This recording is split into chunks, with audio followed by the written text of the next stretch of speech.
They can't have, they can't. Oh, okay. We're gonna play that card.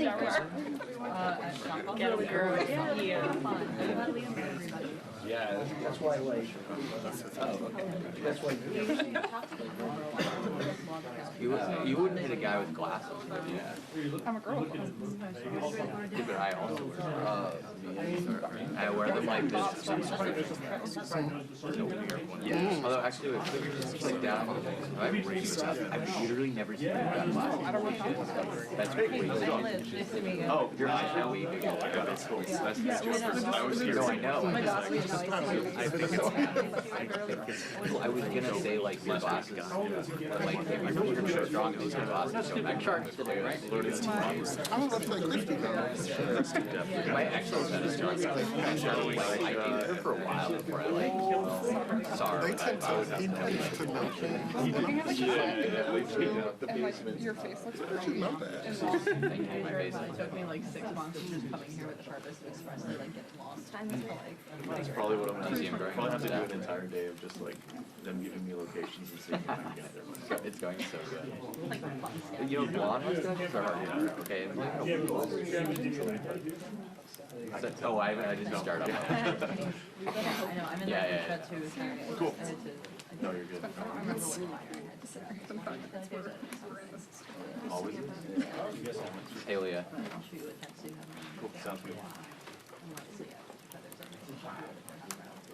Likewise. Please do. Anything Maybe you might tweet it. So much. That's not true. I tweeted a couple times. I said, you Trader Joe's, but you're sweet as trees. You know that's where temperature is for bag. I will get the milk chocolate right now. Just this color. I saw that video. I was like, I should have did. See when you got the salt? I went on the salt. Yeah. So it was really warm. Exactly. There's like Salt intake. That's good to hear.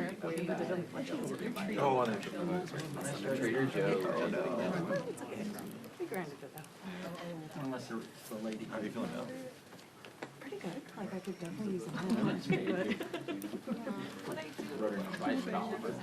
Nice like now doing all the things that you just love. I think it like probably says more for the 4 o'clock. TMZ exclusive. Did the twins Nicki Minaj from Barbie World to Worldwide. Rapper from the US.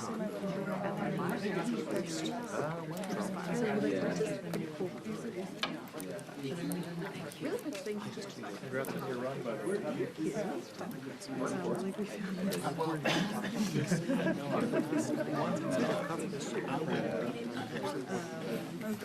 I was like, My editor. My editor.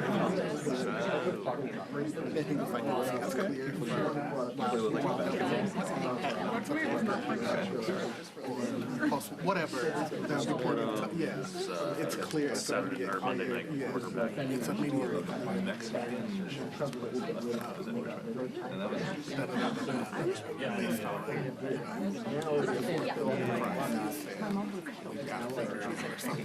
Like he started talking about it.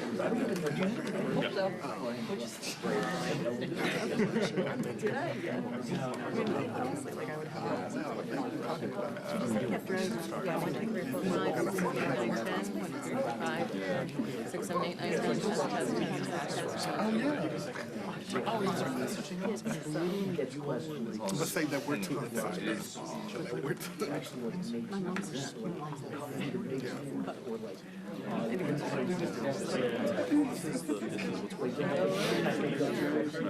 Did you guys stick around? Yeah, we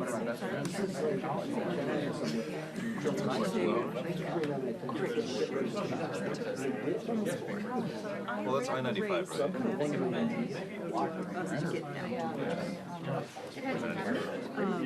It was really rough. but yesterday was hard. So they were back to see the boys. Do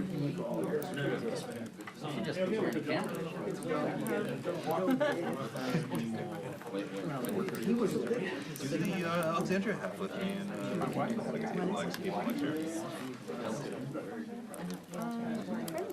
I'm just waiting. Weather. Yeah, that one. For 6 months. So yeah, my friend is doing exactly. Or like I don't, I'm just, I don't think they will. Yeah, how'd the twins do it?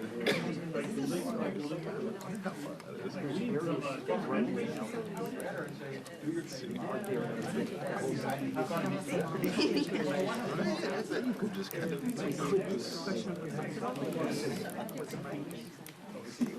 to wrangle them. There's kids that are 6. All they do is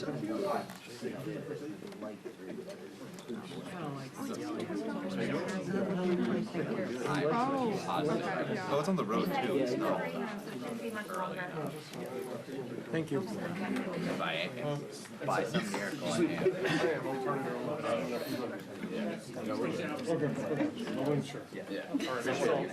Thanks. Yeah.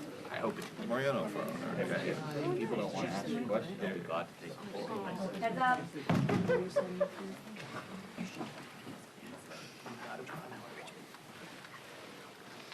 Good afternoon, everyone. The Affordable Care Act tax credits expire next month, and Republicans are out of excuses. Because of the Republican refusal to extend the Affordable Care Act tax credits, tens of millions of Americans are about to experience dramatically increased premiums, co-pays, and deductibles. In some cases, everyday Americans are going to experience their premiums increasing by $1,000 or $2,000 per month. These are working class and middle class Americans. Those increases will be unaffordable. Everyday Americans will be unable to go see a doctor when they need one. And yet Republicans continue to bury their heads in the sand and are unwilling to address the affordability crisis that is crushing the American people.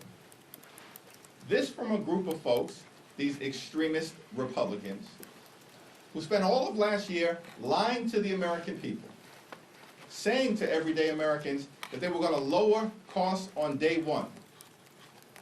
But we know under Donald Trump and complete Republican control of the House and the Senate, costs haven't gone down in America, costs have gone up. Housing costs, out of control. Grocery costs, out of control. Electricity bills, out of control. And now healthcare premiums, skyrocketing, out of control because of Republican inaction and an unwillingness to do anything to make life better for the American people. The Trump tariffs have been a complete disaster. As we approach Thanksgiving and the holiday season, food costs are skyrocketing through the roof, and everyday Americans are experiencing thousands of dollars in additional expense. The economic policies of Donald Trump and the Republican Party have been a complete and total failure. That's why they were routed across the country, thoroughly destroyed by the electorate in state after state after state, because they've done nothing to make life more affordable for everyday Americans, and they've done everything to make life more expensive. Questions? Thank you, Mr. Leader. Earlier today, President Trump posted on Truth Social with regard, I'm trying to pull it up, with regard to the Indiana Republicans not redistricting their map, that Democrats Democrats are trying to steal seats everywhere, and we're not going to let that happen. I want to get your response to that. I also want to get your response to him saying we must keep the majority at all costs. How do you interpret that message, and do you believe that Democrats should fight back against that effort at all costs, or what lines are there for Democrats responding to this effort of Donald Trump pressing Indiana Republicans and other Republican state legislators to redraw their maps to kind of steal seats, as you've characterized it, from Democrats in 2026? Yeah, we've made clear from the very beginning that as Democrats, we are not going to let Donald Trump and Republicans gerrymander congressional maps all across the country as part of their effort to rig the midterm elections. Why has Donald Trump launched this extraordinary and unprecedented effort to gerrymander congressional maps throughout the country? They're the ones that claimed heading into this year they had this big, broad, beautiful mandate. Where is it? It was nowhere to be found on Election Day.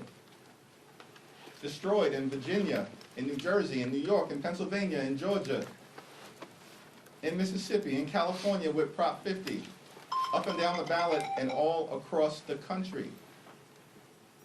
The reason why Donald Trump is in full panic mode is because he knows the majority in the House of Representatives is gone.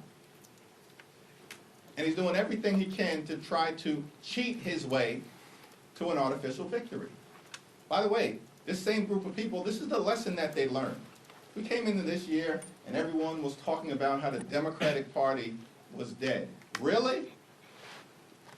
As far as I can tell, in the House, the only reason why Republicans have their narrow majority right now is because they stole 3 seats from the people of North Carolina in mid-decade redistricting last year. That's the lesson that they've learned.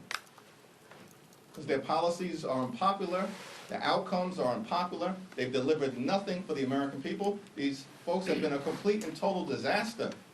And Democrats are the ones leaning in to making life better for the American people, to driving down the high cost of living, to confronting the Republican health care crisis and cleaning up corruption so we actually can deliver a government that makes life better for the American people.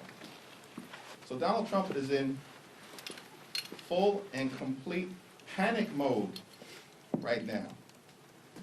And so he's lashing out at the people of Indiana, apparently, and beyond. Because these extremists didn't think that Democrats were going to forcefully respond. But I said it from this podium months ago when people were trying to suggest that Democrats did not have the capacity to deal with this issue. Guess what? We did. And now we've seen action in California. We're going to see action in other states like Virginia and Maryland and Illinois. We've seen action in Utah. We see a lawsuit in New York. We're going to continue to forcefully and creatively respond.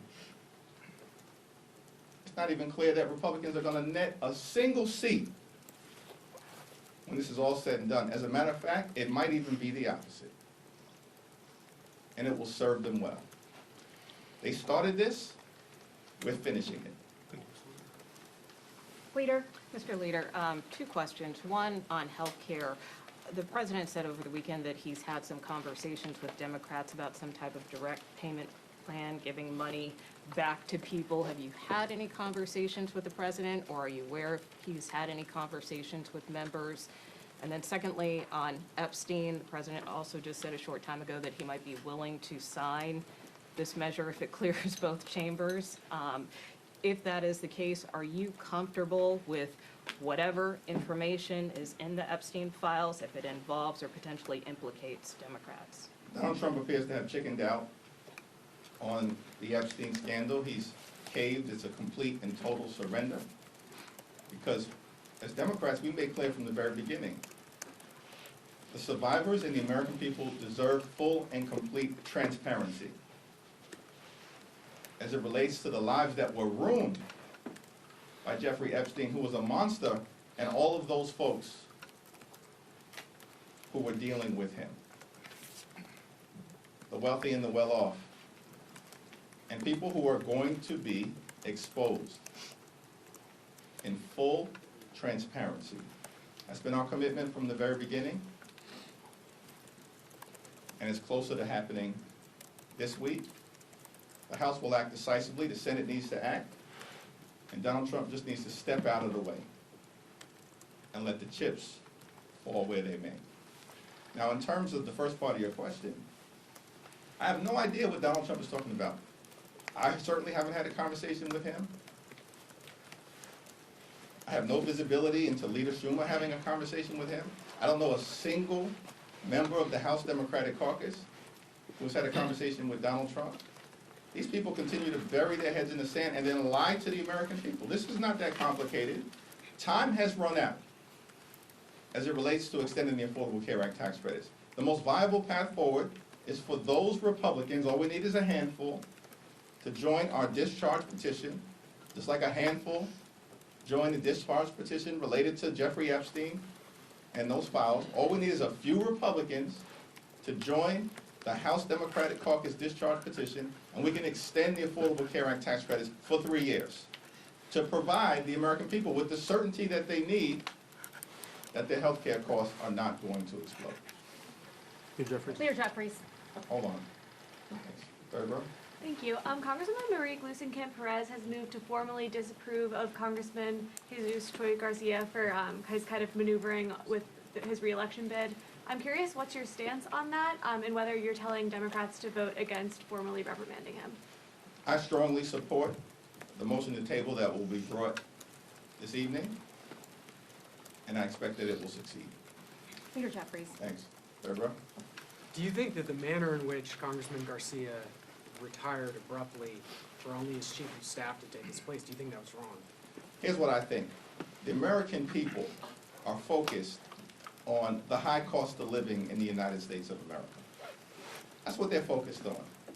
The affordability crisis, that's what the results were all about during the first Tuesday of this month, when Republicans were select throughout the country. Because they have failed on the economy, and Democrats actually have a vision all over the country to drive down the high cost of living and deal with the affordability crisis that exists in the United States of America. As House Democrats, that's what we're going to continue to focus on. I do not support this so-called resolution of disapproval, and I strongly support Congressman Chuy Garcia. He's been a progressive champion in disenfranchised communities for decades, including during his time in Congress, and he's made life better for the American people. Thanks. Thanks, Leader. You put forward a 3-year extension proposal for ACA subsidies. Some Republicans have put forward alternative proposals that don't go as far in terms of the time, the length. I'm wondering, would you be willing to potentially accept or work through a negotiation on a shorter amount of time frame, if you end up getting Republicans' support for something like that? Time has run out in terms of the games that Republicans have played as it relates to extending the Affordable Care Act tax credits. Now in July, Republicans rushed back to Washington. Why? So they could enact the largest cut to Medicaid in American history. In the same bill, they ripped $186 billion in funding from SNAP, the largest cut to nutritional assistance in American history.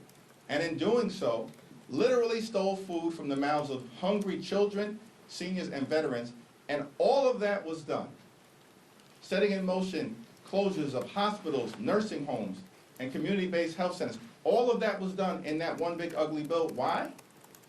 So that Republicans could reward their billionaire donors with massive tax breaks. And then they made those tax breaks permanent. Those massive tax breaks for their billionaire donors, they were scheduled to expire on December 31st, the same day as the expiration of the Affordable Care Act tax credits. But Republicans could not be bothered to keep health care affordable for working class Americans, middle class Americans, and everyday Americans. These extremists are unserious, and they refuse to take yes for an answer over and over and over again. Leader Schumer put forth a very reasonable proposal, a 1-year extension.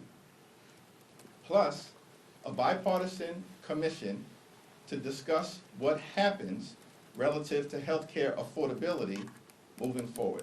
Republicans rejected it because they're unserious. And so our proposal about the path forward is our proposal about the path forward, a clean 3-year extension. Leader Jeffries. Thanks. Why should Americans trust you and House Democrats on the Jeffrey Epstein files when one of your own, Congresswoman Plaskett, was found to be texting with Jeffrey Epstein during a hearing, getting information from him, using that in her questioning during a congressional hearing, and at one point he tells her, "Good job." This is a bipartisan effort to make sure that, consistent with what the survivors have requested, that there's full and complete transparency, and every single predator who may be in those Justice Department files doesn't escape accountability.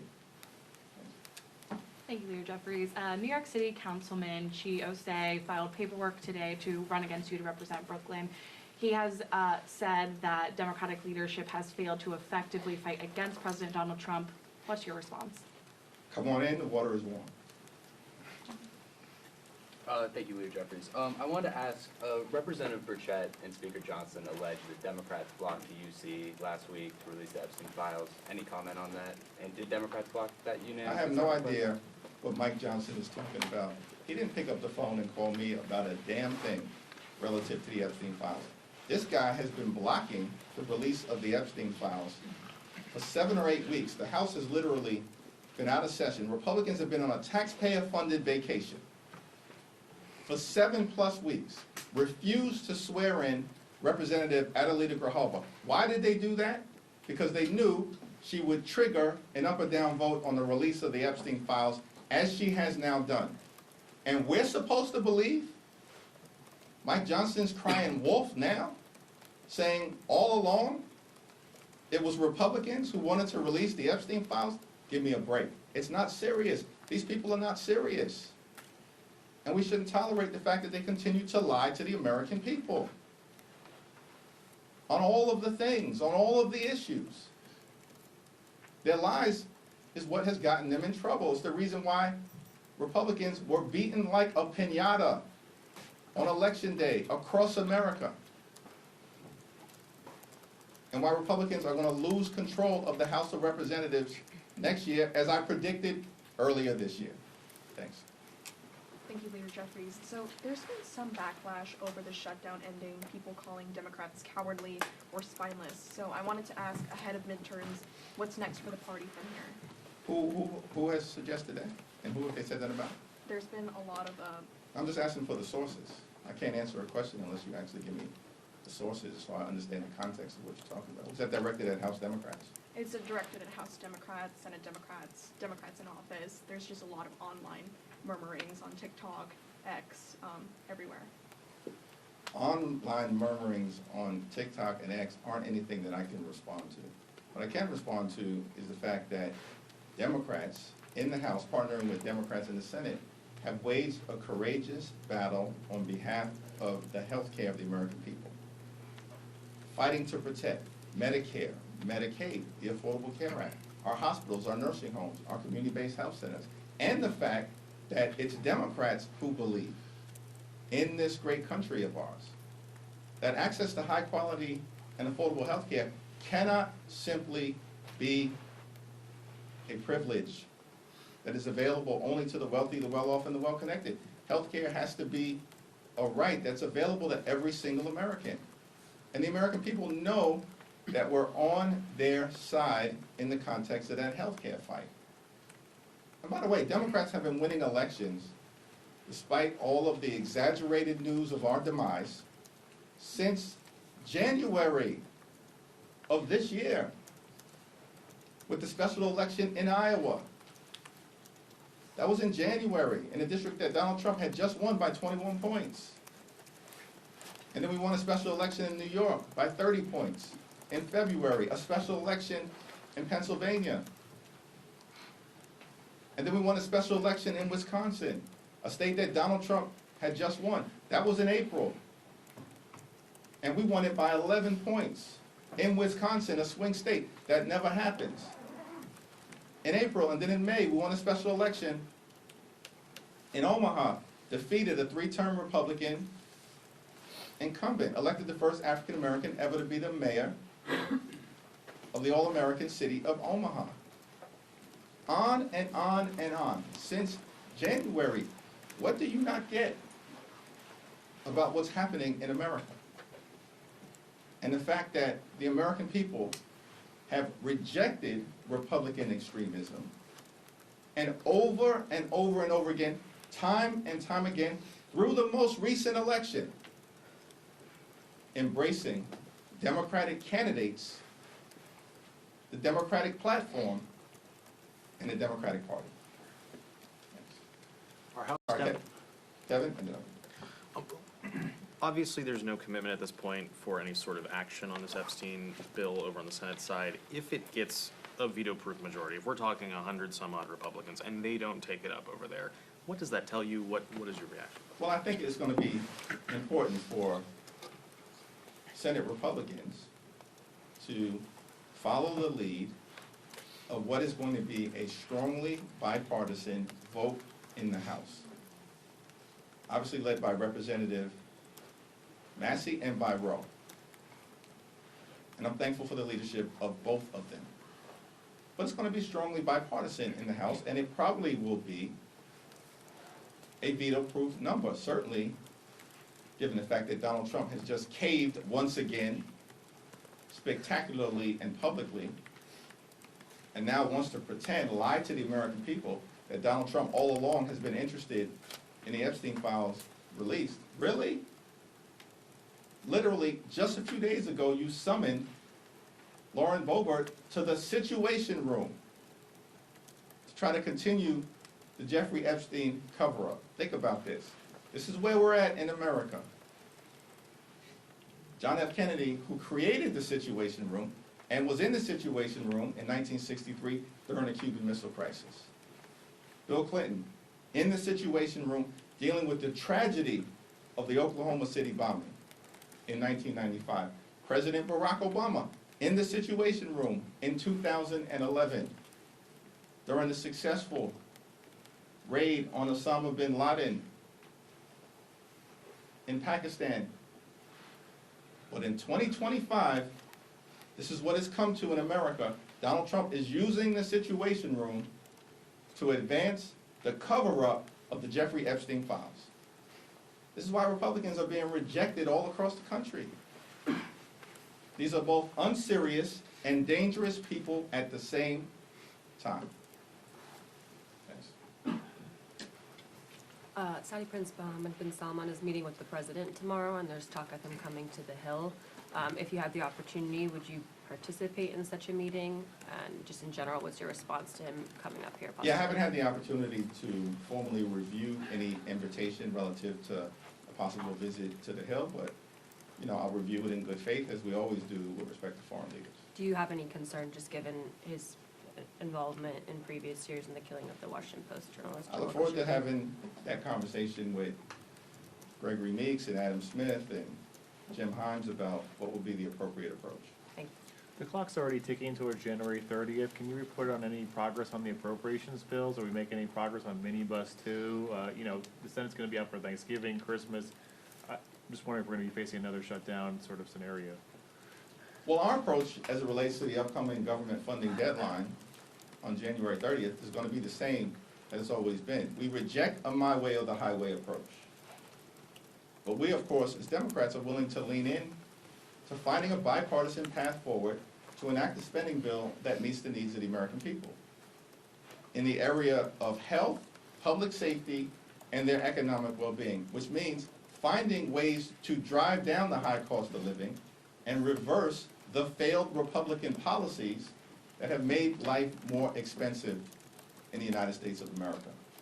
At the same period of time, the deadline that we're focused on, well in advance of January 30th of next year, is December 31st of this year. It's time for Republicans to actually do something to make life more affordable for the American people.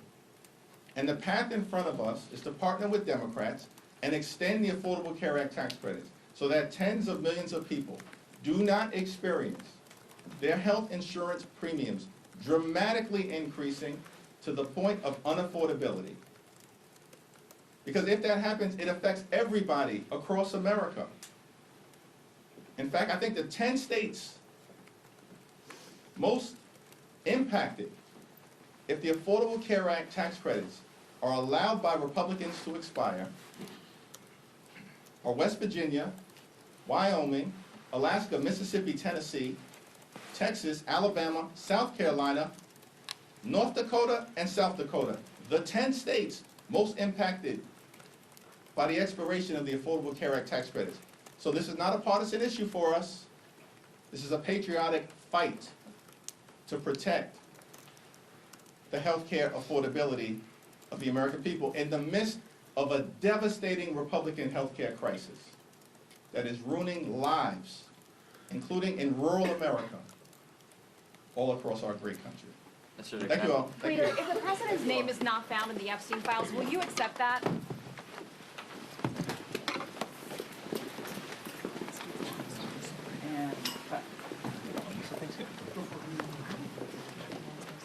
We're gonna do a baby birthday. Oh, yeah, right, so that is. Their birthday's the 28th, but stay tuned.